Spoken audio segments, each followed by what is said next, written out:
এটা হলো দুনিয়ার সব থেকে শক্তিশালী ইঁদুর, কারণ সে এক কোপ মেরেই পুরো লাকড়িটাকে কেটে ফেলতে পারতো।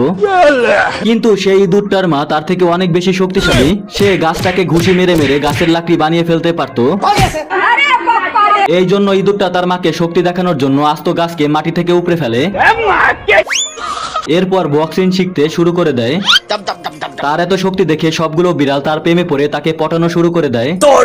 কিন্তু তখনই তার মা তাকে ঘরে ডাকতে শুরু করলে তখন সে তার পকেট থেকে একটা বই বের করে তার মায়ের কাছে চলে যায়। এরপর তার মাকে বলে, আজকে আমি বক্সিং ফাইটিং করার জন্য শহরে যাব, সেখান থেকে তোমার জন্য টফি নিয়ে আসবো। এরপর তার মাকে দেখায় কিভাবে ঢিসুম ঢিসুম করে বক্সিং করতে হয়। কিন্তু তার মা তার কান ধরে বলে, पढ़ाई लिखाई में ध्यान लगाओ, आईएएस बनो और देश को संभालो। এরপর তার মা তাকে ঘরের ভেতরে বন্দি করে দেয়। কিন্তু মালটা রাতের অন্ধকারে জানালা দিয়ে বেরিয়ে পালিয়ে যায়। এরপর চলে যায় পৃথিবীর সবচাইতে শক্তিশালী বক্সারের সাথে বক্সিং খেলতে।